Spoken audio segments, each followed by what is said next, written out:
Story 1. I'm Jenna, 32, from Rochester, New York, and I swear I should have trusted my gut the second I saw that motorbike driver's eyes. I just finished a week at an ayahuasca retreat deep in the Amazon near Tarapoto, Peru. It had been intense, some healing, some brutal, but overall amazing. I stayed behind a couple extra days to decompress before heading home. My bunkmate Leah was flying out early, so we spent a last afternoon together, wandering Tarapoto, markets, street food, some hole-in-the-wall chocolate factory, normal stuff. By dusk, she checked into her hotel near the airport.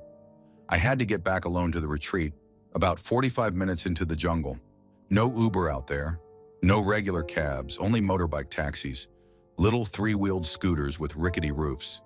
They're common. I found one by the plaza, a guy in a battered red cap. He asked where I was going, quoted a price, and off we went. The farther we drove, the darker it got. No lights, no houses, just walls of trees. The engine sputtered on steep hills. I kept telling myself, "You're fine. This is normal here." 10 minutes later, we rounded a bend, and the driver suddenly slowed. Up ahead, two figures blocked the road.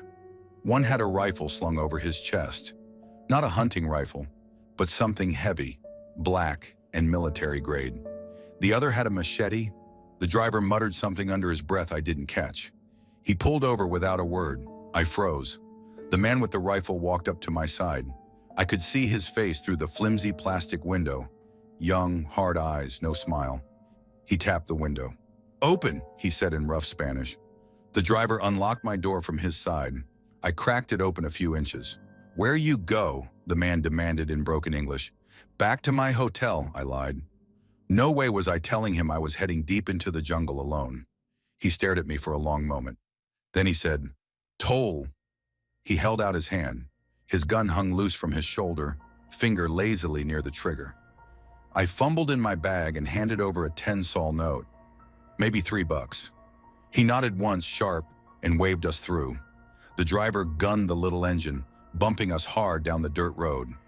I couldn't breathe. I kept looking over my shoulder, expecting them to follow.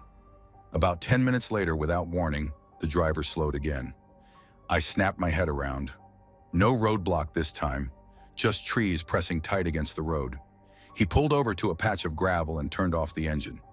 "No," I said instantly. "No, keep going." He smiled, the first time all ride, and pointed toward the trees. "I show you," he said. "Very beautiful." "No, seriously, take me back." But he was already off the bike, motioning for me to follow. It sounds insane now, but something in me froze. Maybe it was the way he said it. Not threatening, almost hypnotic. And part of me thought, if I don't go along, he might just leave me here. So I got off. He led me through the trees, maybe 30 feet, until the ground opened up into a clearing. I could hear rushing water, loud pounding. We stepped to the edge of a cliff, maybe 50 feet above a river. Below, a smaller river smashed violently into the Amazon. Water roiling, churning like two angry beasts clawing at each other. It was violent and gorgeous and terrifying all at once. We stood there in silence. He didn't move. I didn't either. Then, without warning, he leaned close to my ear and whispered, in perfect English, "You should not have come here." I jerked away and looked at him. His face was blank. Not angry, not friendly, just empty. The air around us felt wrong, too still. The sound of the rivers below seemed to grow louder, echoing off the trees, almost deafening. I backed up a step. The driver pointed toward the river, still whispering, "They watch. They wait." I didn't ask who. I didn't want to know. I turned and ran. I didn't care if he followed. I just tore through the trees back toward the road, heart hammering so loud I couldn't hear anything else. When I stumbled out onto the dirt road, the motorbike was still there, engine idling. I jumped into the cab, slammed the door, and the driver appeared beside me a second later like he had just casually walked back. He said nothing the entire ride back. When we reached the retreat gates, I threw the rest of my cash at him and bolted inside. I didn't even look back to see if he left. I stayed locked in my room until my flight out 2 days later. I didn't tell anyone. What could I say? That the jungle felt like it wanted me dead? That the man who led me to the cliff knew something? Something real? That I wasn't supposed to know? I've traveled all over since. Europe, Asia, the US, even Africa. But I have never gone back to South America, and I never will. Story 2. I grew up in San Antonio, Texas, and back when I was younger, the desert didn't scare me. I'm not talking about the touristy parts. I'm talking about the real desert. Dry, empty, silent. Me and a few buddies would drive way down near the border, sometimes for hours, just to get away from everything. We'd camp out, build a fire, shoot at cans, drink cheap beer. It was kind of our thing all through high school. The last trip we ever took was in May 2005. I remember because it was already roasting hot during the day, and that night the temperature dropped so hard you could see your breath. There were 4 of us, me, Zach, Rudy, and Brian. We picked a spot maybe 20 minutes off any kind of real road, just hard, cracked dirt and mesquite bushes. By the time it got dark, we had a fire going, some music playing low, and a couple of lawn chairs set up around the flames. It must have been around 11 p.m. when it happened. I was poking at the fire with a stick when Rudy said, "You hear that?" I turned my head. At first I thought he was just trying to freak us out, but then I heard it too. Footsteps. Not an animal. Heavy, slow steps, coming closer through the dark. I stood up without thinking. Out of nowhere, 3 guys stepped into the light. No greeting, no hesitation. They were dressed rough, dirty jeans and jackets, faces shadowed under old ball caps. One of them stepped forward a little and said, in this flat, broken English, "You come with us." He wasn't asking. I laughed a little at first, thinking maybe they were just messing with us. But when I looked around, none of my friends were smiling. Rudy muttered, "Nah, man, we're good," trying to sound casual. The second guy, a bigger dude, snapped something in Spanish, fast, angry. I couldn't catch all of it, but it wasn't friendly. The first guy said again, this time harder, "You come. Now." I swear the whole desert felt like it froze right then. Zach slowly picked up his shotgun from where it was leaning against the cooler. He didn't aim it, just held it in front of him, both hands tight around it. "We're not going anywhere," he said, voice shaking. "Back off." The guy stared at us for a second, then gave this weird little half smile, like he knew something we didn't. He raised his hands slightly like, okay, and stepped backward into the dark. The others followed, just vanished into the night like they hadn't been there at all. For a second, we just stood there, trying to figure out what the hell had just happened. Then Brian whispered, "We need to go." Now, I didn't argue. I stomped out the fire with my boots while everyone else grabbed the coolers, the guns, whatever they could carry without packing it up properly.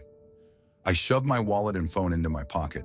We practically sprinted back to the truck, heartbeats hammering in our ears. We got everything thrown into the bed, slammed the doors, and Zach peeled out so hard the tires kicked up a cloud of dirt.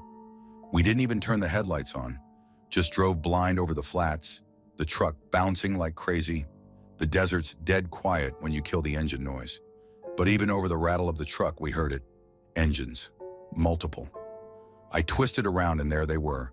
3 sets of headlights cresting the ridge behind us, maybe half a mile back but gaining fast. "Kill the lights!" Rudy hissed. Zach flicked them off, and we were plunged into blackness, only the stars overhead and the outline of the desert under the moon giving us anything to go on. We drove like that for miles, hearts in our throats, bouncing and skidding over the hardpan. Every so often, we'd catch a glimpse of light still sweeping across the flats, searching. It felt like it lasted forever, but eventually, somehow, the lights fell back, and the engines faded into nothing. We found a highway and got onto it, not even slowing down until we hit a town big enough to have a sheriff's office. It was about 3 in the morning.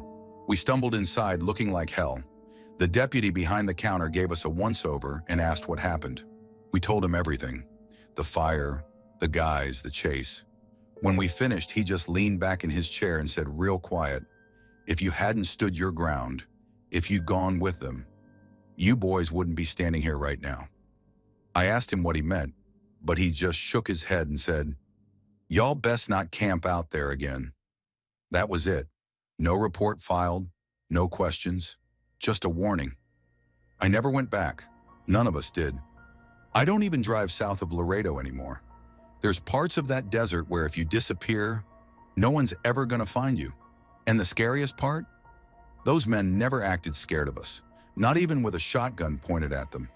It was like they knew that in the dark, out there, they weren't the ones who should be afraid. Story 3.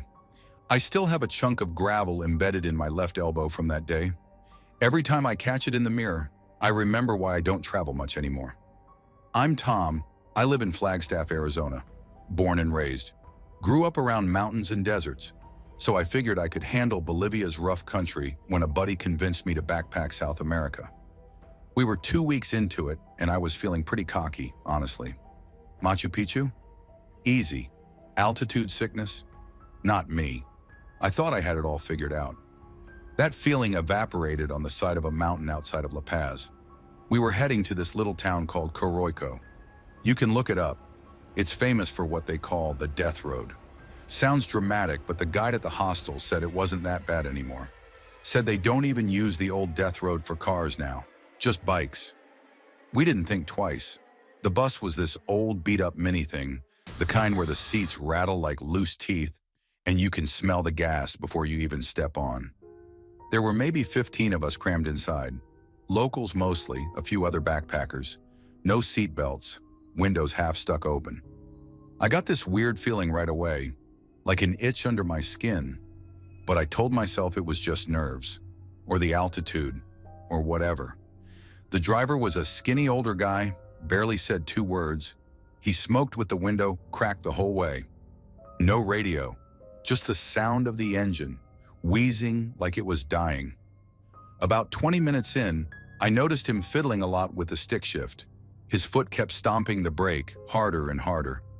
We were going downhill now, long looping turns around the mountain, and I felt the speed picking up more than it should have. The first real bad sign was when the guy sitting nearest the front, this Bolivian guy in a red jacket, suddenly jumped out of his seat and started pounding on the wall behind the driver, yelling in Spanish. I didn't understand all of it, but I caught one word clear as day: frenos, brakes.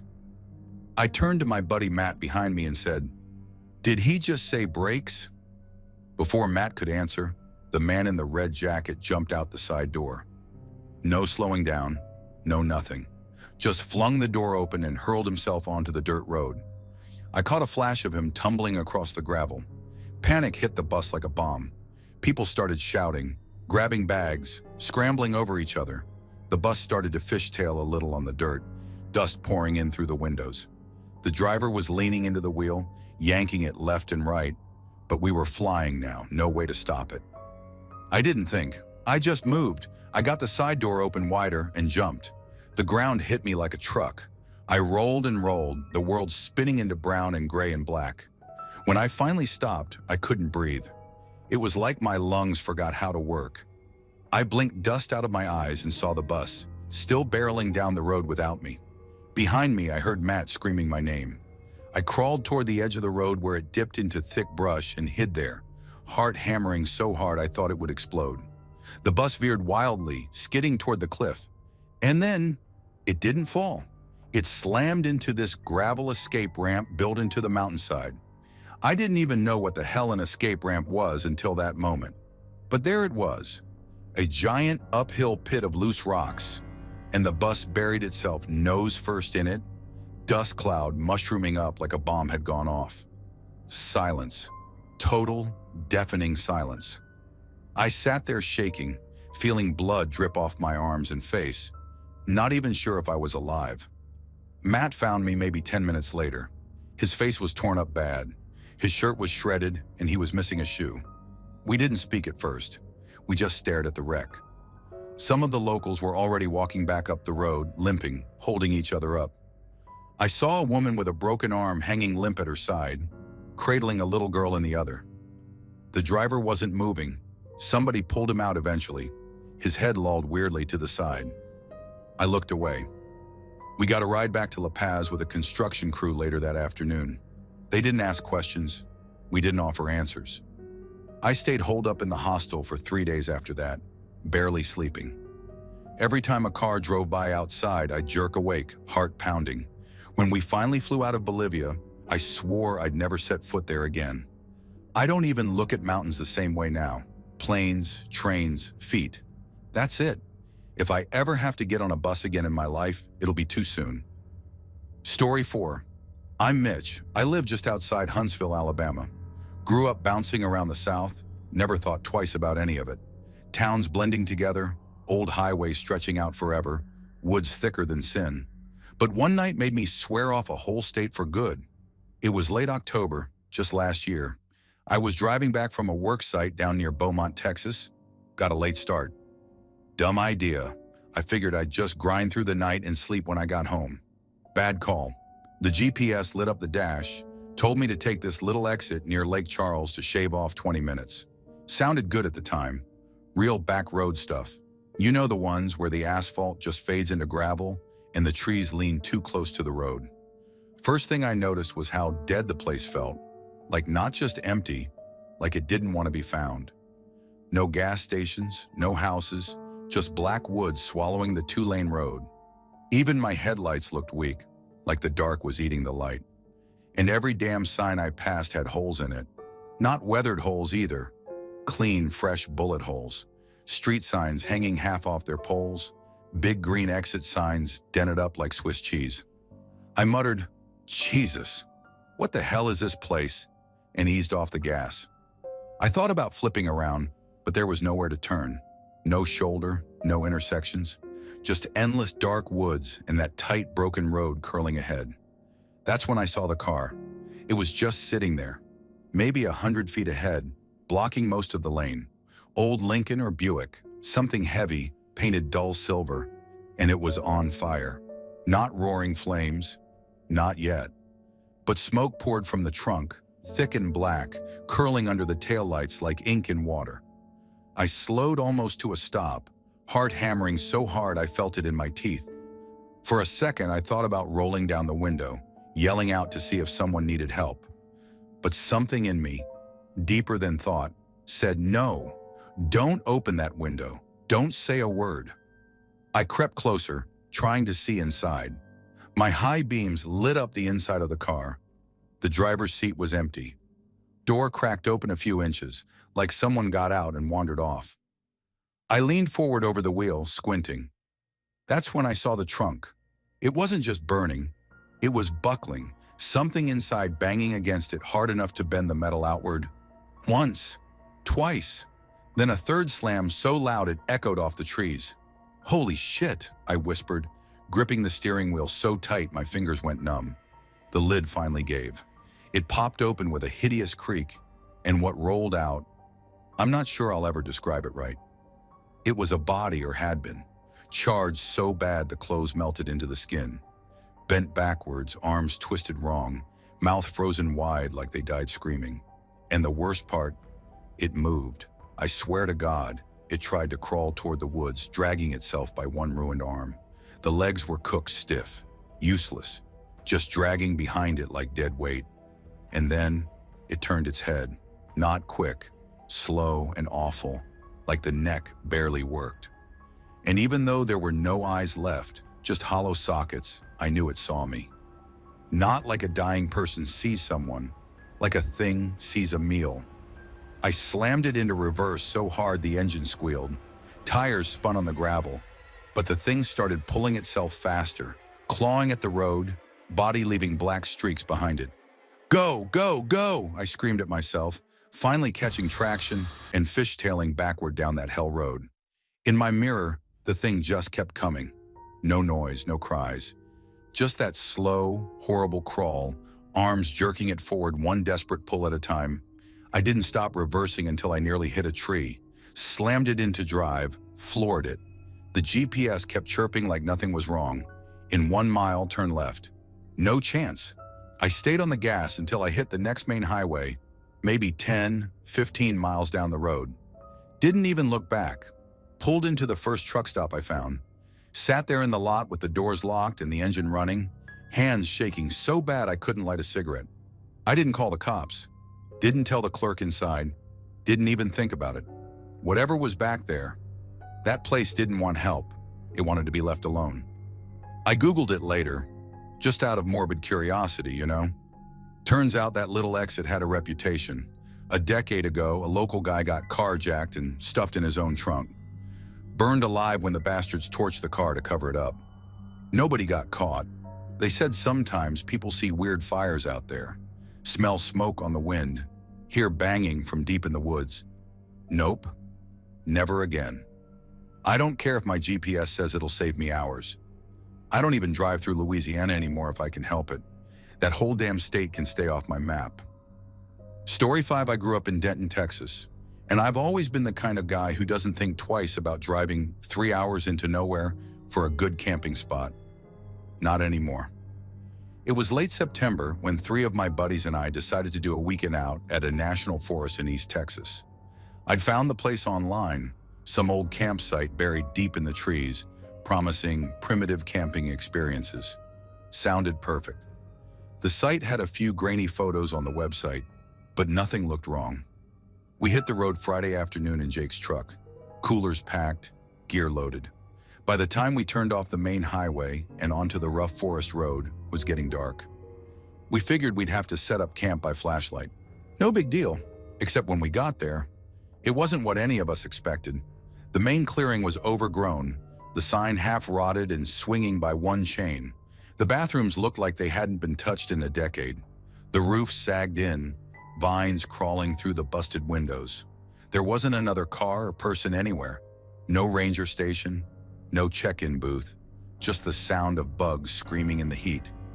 Jake killed the engine, and we just sat there for a second. "You sure this is the place?" Mark asked, leaning forward from the back seat. I checked my phone, pulled up the page. "Yeah, Campsite C, this is it." "Looks abandoned as hell," Ryan muttered. We were too far in to back out now. Jake just said, "Whatever, man." Free camping, and jumped out to start unloading. We set up 2 tents close to the tree line, built a small fire, cracked some beers. At first it was fine, just 4 idiots laughing too loud, roasting half-cooked hot dogs and tossing empty cans at the fire. Around 11 we heard the first shot. It wasn't close, but it wasn't far enough either. A single gunshot somewhere in the woods behind us, off past where the firelight reached. We froze. Jake said, "Probably hunters." He said it too quickly, like he needed to hear it out loud. None of us answered. A few minutes later, another shot, then 2 more in quick succession, and then voices, shouting. I couldn't tell what they were saying. Angry, garbled, a couple words carrying through the woods, but nothing clear. Ryan leaned in, whispering, "Dude, I don't think that's hunting." Jake stood up, squinting into the dark. "Maybe a bunch of kids messing around." "With guns?" I snapped. I didn't realize how loud I said it until everyone looked at me. The shouting got louder, and then flashlights, bobbing, fast like people running between the trees. "We need to leave," Mark said, voice low and urgent. Jake was already throwing dirt over the fire. Ryan grabbed the cooler and I scrambled for the tents, ripping the stakes out with bare hands, not even bothering to fold anything up. We piled everything into the bed of the truck. Jake threw it into reverse so hard I thought the axle was going to snap. As we backed onto the trail, a beam of light caught us. Flashlight. Someone standing at the edge of the trees, maybe 50 yards away. Just standing there, watching. I saw them for maybe 2 seconds. A tall figure, ragged clothes, something weird about the way they were holding their arms like they were bent backward. My stomach dropped. "Go!" I yelled, pounding the back window. Jake didn't need telling twice. He slammed the truck into drive and we tore down the dirt road, the suspension rattling so bad I thought the truck would fly apart. In the rearview mirror, I saw more flashlights, dozens, spilling out of the woods onto the clearing. They didn't chase us. They just stood there, lights swinging wild like they were waving us off. Nobody said a word the entire drive back to the highway. We didn't even turn the radio on. When we finally pulled into a gas station 2 towns over, the fluorescent lights looked so bright it hurt to step into them.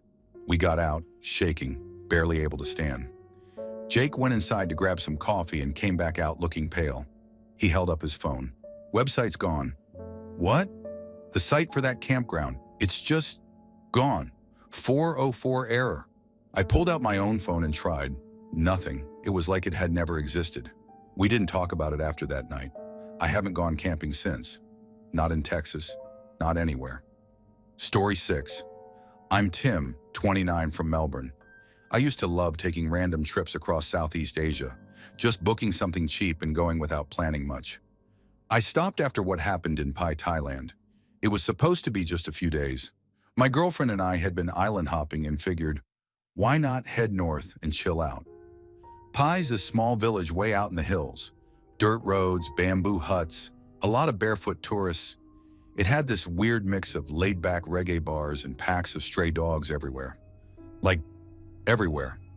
You couldn't walk 10 meters without a group of mutts tailing you. One night there was this big reggae festival outside town. Everybody was talking about it, so we went. Shuttles ran you out into the fields where they set up some rickety stages. The music went until late, 2 or 3 a.m., and by then, the crowd was half passed out or tripping or whatever. We caught one of the last shuttles back into town, and that's when the night started going sideways. First, we couldn't find our scooter, couldn't remember where we parked it. There weren't streetlights, just flickering bulbs hanging off random shops. Packs of dogs followed us around, panting, staring, not growling, just staring. My girlfriend kept whispering, "Tim, let's just grab a tuk-tuk or something." But there weren't any left. Finally, after wandering in circles for what felt like forever, we found the bike down a little alley. We jumped on, fired it up, and took off toward the resort. The main road back cuts through these empty fields. No lights, no houses, just dirt and blackness on both sides. We were maybe 5 minutes from the resort when I hit the brakes hard. There was a woman standing right in the middle of the road. She wasn't just standing. She was waving her arms slowly, like underwater, but her body didn't move. Her feet were planted. She wore this black dress that hung straight down, and her hair, long, black, covered most of her face. Around her, maybe 30 or 40 dogs stood in a circle, barking and growling, but none of them got closer than a few feet. I sat there frozen, engine idling. My girlfriend gripped my waist and whispered, "Go around her. Don't stop. Don't stop." The woman didn't look at us, just kept waving her arms in this slow, weird way. The dogs barked and barked but didn't touch her. It felt like we'd ridden into something we weren't supposed to see. I didn't even think. I gunned it around her, swerving into the dirt. We almost crashed. For a second, the scooter's headlight hit her face, or where her face should have been. There was nothing there. No features, just pale skin stretched too tight over a blank, smooth shape. We didn't say a word. We didn't look back. I ripped down the dirt road as fast as the scooter would go. When we reached the resort, the gates were closed, which was weird. They were supposed to stay open. I banged on them until the night guard finally shuffled over and opened them like he was half asleep. I tried to explain what we saw, but he just nodded, didn't seem surprised at all. Almost like he knew. In the room, we locked the door, the windows, everything. I couldn't stop shaking. My girlfriend cried a little, which freaked me out more. We curled up on the bed, fully dressed, just waiting for morning. Around 4:30 a.m., there was a knock at the door. Not a loud knock, a slow, soft tapping, like someone dragging their fingers across the wood. Tap, tap, tap. I froze. My girlfriend clamped her hand over her mouth. We didn't move, didn't even breathe. The tapping kept going for what felt like hours, then stopped. We almost relaxed. Then the window on the far side of the room creaked. Another tap, this time against the glass. I didn't look. I don't think either of us even blinked. I just lay there staring at the ceiling, heart pounding so hard I thought I was going to pass out.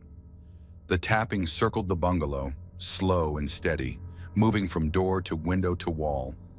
At some point, we must have blacked out from exhaustion or terror. When the sun came up, we packed without speaking. Every bus and shuttle out of Pai was full from the stupid festival. I didn't care. I flagged down the first guy with a pickup truck and paid him 4 times the normal price to drive us straight back to Chiang Mai. I didn't even haggle, just threw the money at him. Story 7, I'm not the kind of guy who spooks easy. I grew up in rural Pennsylvania, about an hour outside Pittsburgh, where the woods are thick and the people mind their own business. If you heard something moving at night, you just figured it was a deer or maybe the neighbor's kid screwing around. But there's one place I will never set foot in again, no matter what. This happened when I was 18, a few weeks after high school graduation. Me and 3 buddies, A, B, and C, took off on a 3-month road trip across the country before we all split up for college. We had gear for everything: tents, food, handguns, hunting knives, even satellite phones. We weren't idiots. We knew what we were doing. I won't say where this happened. I know someone's going to ask, but I'm telling you now, I'm not saying. It's safer that way. We were somewhere out west. Thick forest, summer, the kind of place where the trees crowd over you so bad that even midday feels like dusk. We'd been hiking all afternoon and set up camp near a small waterfall that fed into a creek. It was cooler there, and the fire we built kept most of the mosquitoes off us. Around 11 p.m., I stood up to take a leak, just at the edge of the firelight, where the trees start pressing in. While I'm standing there, I get this feeling, hard to explain. It wasn't just curiosity. It was like something was pulling me forward. I zipped up and turned back to the guys. "I'm gonna check something out," I said. They looked at me weird. "Someone come with me," I added. C got up, grumbling, but he followed me without asking too many questions. A and B stayed by the fire. We didn't go far, maybe 200 yards, just following the creek downstream. I couldn't shake this feeling, like if I didn't find whatever was pulling me, something bad would happen. C kept whispering, "Dude, what are we even looking for?" But I didn't have an answer. We found a clearing, about 50 yards across, just sitting there, completely bare. No fallen trees, no stumps, no dead wood, just soft moss and some weeds. It didn't look natural. It looked wrong, like something had carved it out. And there, near the center, was this cabin. It didn't look abandoned exactly, more like someone tried to make it look old on purpose. The wood was too clean, the roof too straight. There was no smoke, no light, no movement, but it didn't look like any 100-year-old structure. The weirdest thing was how quiet it was. I hadn't noticed until then. No bugs, no wind, no night sounds, nothing. Even the creek seemed muted, like we'd walked into a soundproof bubble. C finally said, "Man, this ain't right. Where's all the bugs?" And when he said it, I realized I couldn't even hear my own breathing right. It was like being underwater. There was a low humming sound too, real faint, like a group of monks chanting somewhere deep underground. I thought maybe it was my imagination until C said, "You hear that?" I nodded, and still, all I wanted to do was walk into that cabin. I didn't even care why. My feet started moving without me thinking. C grabbed my arm hard. No, dude. We're going back now." I struggled against him. I mean it. I physically fought him, trying to pull away. I had no good reason. I just had to go inside. It felt like if I just stepped through that door, everything would finally make sense. C didn't let go, though. He dragged me back, cursing and pulling, and the farther away from the cabin we got, the lighter I felt, like coming up for air after being underwater too long. When the firelight hit us, it was like someone dropped a warm blanket over my shoulders. Only then did I realize how freezing cold I'd gotten. Middle of June, supposed to be humid and sticky, and my teeth were almost chattering. A and B jumped up when they saw us. "What the hell happened?" B asked. I opened my mouth but couldn't speak. Neither could C. Finally, I just muttered, "Thought I saw something." We sat by the fire the rest of the night, not sleeping, just staring into the flames. None of us said much. The next morning, A and B kept pushing us to take them to the clearing. I didn't want to, but C said it'd be better to show them than leave it hanging. When we got there, it wasn't the same. The clearing looked old, overgrown with weeds and vines. The cabin looked like it had been there for 100 years and nobody had touched it since. The walls were caved in. One whole side was missing. The windows were broken. No humming, no weird silence. Just a normal, abandoned shack. B picked up a broken piece of wood and said, "This thing's been rotting forever. You guys probably just freaked yourselves out." I didn't argue. What was the point? But here's the thing. When we first saw it, that cabin hadn't been abandoned. It was solid, fresh, alive, and I swear on everything, I could feel it watching me. We packed up camp and left without another word. Never even finished the trip the way we planned. We just drove east, fast as we could, making excuses not to stop until we hit a populated town. None of us talk about it anymore. It's like if you talk about it, you invite it back somehow. I've been all over the country since then, but I'll never go back there. Not even close. And if you're smart, you won't go looking either. Story 8. I'm from Glasgow, born and raised. I've always been into traveling off the beaten path. Cheap flights, couch surfing, you name it. In 2019, I did a solo trip through parts of the US, kind of chasing that Mark Twain fantasy. Rivers, little towns, old America. One weekend, I ended up in Arkansas, and someone at the motel told me about this lazy river you could canoe down. Cheap rental, peaceful, real country. Sounded perfect. The morning I set off was brutally hot, the kind of heat that feels heavy on your skin. I rented a battered green canoe from this old guy who barely looked up from his newspaper. He just said, "Stay on the main bends." Don't get curious. Thought it was a joke at first. The river was quiet, dead quiet. No bird song, no boats, not even the buzz of insects. The water was so low that in some spots I had to drag the canoe through gravel beds. I didn't mind it at first. It felt remote and honest, like stepping into another time. But about an hour in, something started feeling wrong. It wasn't anything obvious. No storm clouds or weird sounds. Just this weight in the air, like the trees were leaning closer, like the river didn't want me there. I came around a slow bend, and that's when I saw it. Up on the right bank, half swallowed by trees, was this massive, cobbled-together house, if you could even call it that. It looked like someone had built it piece by piece over decades without a plan. There were random balconies jutting out at odd angles, half-rotted staircases that ended in nothing, and big rusty farming tools scattered around like they'd been dropped mid-use and never picked up again. There were clothes on a line, swaying in the breeze, smoke curling up from a rusty barrel like a fire had just been put out. A couple of tables with what looked like BBQ stuff sitting out. Plates, cups, a few bottles. It should have made me feel better. People, right? Civilization. But my stomach turned cold. It was too still, like someone had left it staged that way on purpose, hoping you'd let your guard down. I shoved the paddle harder, trying to drift past without drawing attention, but the river slowed even more, like it was fighting me. Then out of the corner of my eye, I caught movement up on the deck. Someone standing behind the railing. I didn't mean to look, I swear I didn't, but my eyes just lifted on their own. There was a man standing there, not moving, not waving, just staring. He was tall, gaunt, his clothes hanging off him like they were 2 sizes too big. His skin looked wrong, pale, but not the kind of pale from staying indoors. It was almost bluish, like he was waterlogged. I told myself, keep paddling, don't stop, don't look again. I dragged my gaze back to the water and leaned into it, arms burning. But then, hey, clear as day. Voice carried across the water. I froze. Didn't mean to, just instinct. I didn't answer, didn't even look up, just kept paddling, then louder. Hey! The voice didn't sound angry. It sounded wrong, too deep, too deliberate, like someone trying to sound normal but missing the mark by a few beats. I didn't reply. I didn't move my head.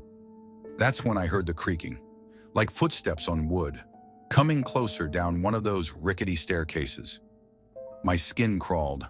I wanted to glance back so bad, but something in me said not to, that if I looked, I was dead. Suddenly, splash. Something heavy hit the water behind me. I paddled like a madman, heart hammering so hard I thought it might crack my ribs. The canoe rocked, and I caught just the briefest glimpse behind me. There was something in the river, swimming fast, low in the water like a crocodile, but it was human-shaped. Arms, head, body, but wrong. Too long, too stretched out. I don't remember screaming. I don't even remember thinking. I just remember dragging the canoe half onto a gravel bank and running into the trees, leaving everything, bag, water, canoe behind. I didn't stop until I found a dirt road and flagged down an old pickup. The guy driving barely asked questions, just looked at me, pale and covered in mud, and said, "Get in." Back at the rental shack, I tried to tell the guy what happened. He didn't even blink, just said, "Told you not to get curious." I didn't sleep that night. I didn't stay another night either. Next morning, I bought a Greyhound ticket out of state and never looked back. I don't travel alone anymore, and I don't ever go near rivers. Story 9, I'm Tyler. I'm from Bozeman, Montana.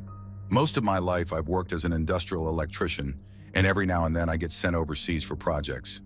In 2018, I got offered a month-long job in Venezuela. Good pay, short stint. Honestly, I didn't think twice about it. I wish I had. I flew into Caracas late one evening. I don't remember much about the airport except that it was practically falling apart. The air smelled like burnt oil and salt water. Everyone around me had this look. Not curiosity, not annoyance. Something harder to name. Like they were waiting for me to screw up. The company I worked for had partnered with a local refinery, so we were supposed to be welcomed. But right off the bat, it was weird. The guy sent to pick me up barely spoke to me. He just pointed to an old SUV and kept glancing at me like he was sizing me up. During the drive, he wouldn't answer any of my questions. No small talk. Nothing. The hotel wasn't much better. Paint peeling from the walls, cracked windows, one flickering light over the front desk. The security guards outside didn't even try to hide their stares. When I walked past, one of them muttered something under his breath and spit near my shoes. I was supposed to stay there for 4 weeks. I lasted 6 days. It happened on the 3rd night. I remember it clearly because I barely slept the first 2 nights. Between the car alarms, the shouting in the streets, and the random gunshots that sounded way too close, I was already a wreck. But that 3rd night, that's the one that broke me. It was around 2 a.m. I had just managed to drift off when a loud knock jolted me awake. Not a normal knock either. It was frantic, almost desperate. 3 fast pounds over and over. I shot up in bed, my heart slamming into my ribs. I thought maybe it was one of the guards. Maybe something was wrong outside. I grabbed my jeans, shoved my feet into my boots, and went to the door. I didn't open it right away. I pressed my eye to the peephole. No one was there. The hallway was empty. Just that same awful buzzing from the broken light fixture swinging above the stairwell.